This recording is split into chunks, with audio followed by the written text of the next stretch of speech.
le sujet du jour est la gestion des pâtures. Premier point, les clôtures.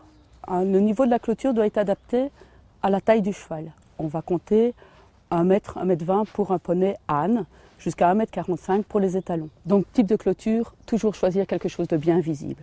Une planche large, une bande large. Si vous n'en avez pas la possibilité, toujours augmenter la visibilité de votre clôture par des artifices comme des petits morceaux de papier rouge. Électrifier toujours à l'intérieur de la pâture avec une marge de sécurité. Le deuxième point, un abri, naturel ou construit. Le but, protéger contre le vent dominant. La superficie d'un abri construit va varier en fonction de la taille de l'animal. Pour un petit poney d'1,20 m, un petit Shetland, on va partir sur 4 m².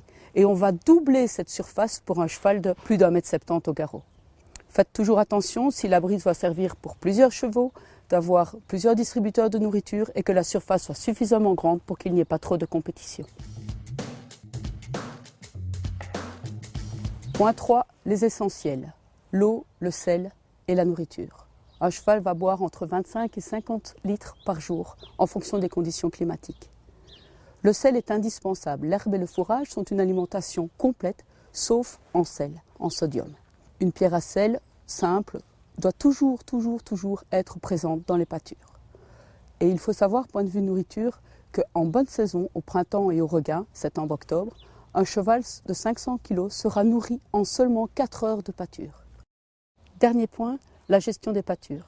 Pensez à ramasser régulièrement les crottins, vous diminuerez la pression d'infestation de vos pâtures. En deuxième lieu, pensez à offrir un vide sanitaire à vos pâtures de 5 à 6 semaines où vous aurez préalablement hercé, ramassé les crottins et coupé les refus. Et le printemps est une bonne période pour le faire.